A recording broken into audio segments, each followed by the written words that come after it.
ये क्या चीज है? अब मैं आपको इसको बनाना सिखा रहा हूं, ध्यान सुनना। A4 साइज 2 पेजेस होनी चाहिए आपके पास। कैसे बनाते हैं वो बता रहा हूं। आपने क्या किया, 2 पेज ले लिए ऐसे A4 साइज, आगे पीछे आगे पीछे, ठीक है, एकदम गुचू पूचू हैंड राइटिंग जो होती है, जैसे इतना बड़ा बड़ा लिखा है तो मैं कैसे लिखूंगा, ऐसे वीडियो लेक्चर। जैसे मैं अपने क्लास नोट्स में अगर खुल खुल के लिख रहा हूं तो शॉर्ट नोट्स में इस छोटे में लिखूंगा, फिर लिखूंगा नोट्स ऐसे, ठीक है। तो अलग अलग कॉलम बना लो। जैसे मान लो ये पहला कॉलम हो गया आइडेंटिटीज का। अब शॉर्ट नोट्स में आपको वही चीज लिखनी है जो आपके हिसाब से इंपॉर्टेंट है।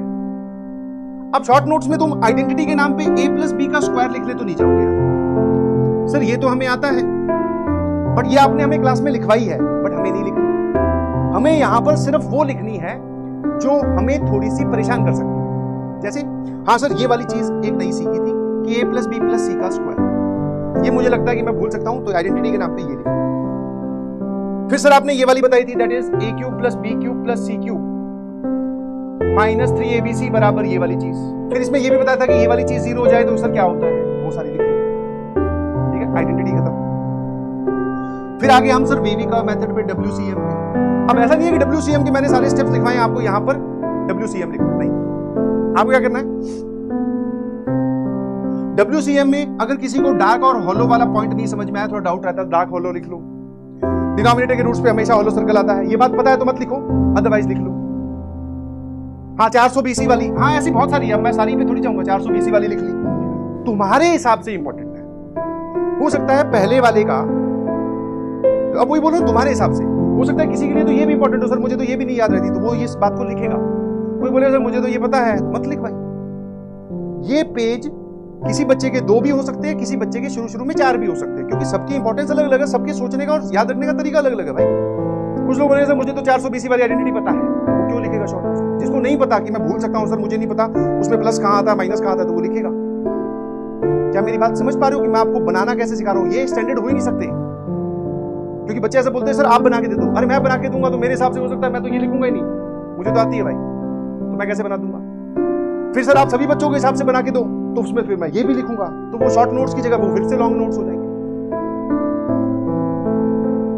समझ पा रहे हो नहीं समझ पा रहे? ठीक है। फिर सर उसके बाद में अगला कॉलम स्टार्ट हुआ, कौन सा, WCM में जो पॉइंट्स आपको इंपॉर्टेंट लगे। कि ट्रिक किसी को याद नहीं रहती कि ट्रिक कैसे लगाते हैं कि सभी फैक्टर्स पे इवन पावर हो, सभी फैक्टर्स जिन पे ऑड पावर हो उनके बाद साइन चेंज होगा, जिनकी नेट पावर इवन उनके बाद साइन चेंज नहीं होगा। बट अगर तुम्हें ये बात याद रहती है तो फिर आपको लिखने की जरूरत नहीं है। फिर आगे सर मॉड पे आगे, मॉड का जवाब हमेशा आउटपुट पॉजिटिव होता है। फिर सर मॉड की हमें ये वाली चीज बहुत अच्छी लगी थी, हम भूल जाते हैं कभी कभी, इसके सॉल्यूशन क्या होते हैं। तो इसके सॉल्यूशन लिखने की बजाय वहां पे वो बात लिख दी ब्लैक बादल बनाकर कि भाई सर ने बोला था कि इसमें आपको सिर्फ अल्फा और बीटा की वैल्यू अलग अलग टाइप की वैल्यू पुट करके देखनी है। हाँ ये बात क्लियर है। फिर लॉग पर आगे, लॉग की प्रॉपर्टीज पर आगे, ऐसे छोटा छोटा बिल्कुल एकदम कंसाइज करके कुछ भी पॉइंट, चाहे वो ब्लैक बादल वाला पॉइंट हो, चाहे वो इंपॉर्टेंट पॉइंट हो, चाहे इंपॉर्टेंट नोट हो, कोई भी ऐसा फॉर्मूला हो, वो छूटना नहीं चाहिए जो आपके हिसाब से इंपॉर्टेंट है। अब उसके बाद में एक कॉलम मैं आपको ऐड करने के लिए बोलूंगा, दैट इज उसमें आप लिखोगे एड्रेस ऑफ इंपॉर्टेंट क्वेश्चंस। ये एक लाइन होनी चाहिए जिसमें एक रो जाएगी क्लास एग्जांपल्स, एक रो जाएगी डिब्बी, फिर एक रो जा सकती है डीपीपी, ये सब। सर ये क्या है, एड्रेस ऑफ इंपॉर्टेंट क्वेश्चन। मैंने कहा तूने गणित के शॉर्ट नोट्स बनाए, इसमें कहीं पे तूने क्वेश्चन तो लिखा ही नहीं, and mathematics is all about practice. तो जो सवाल आपने इंपॉर्टेंट लिखे थे या आपको कभी लगे, ठीक है, एड्रेस क्लास एग्जांपल में सेट थ्योरी लेक्चर 1 स्लाइड 8,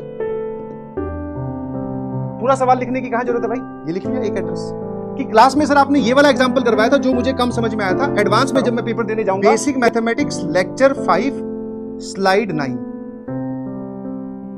डिब्बी में सर एक डिब्बी नंबर 27, डिब्बी नंबर 31, डिब्बी नंबर 64, ये बहुत इंपॉर्टेंट थे, इनमें मैं फंसा था।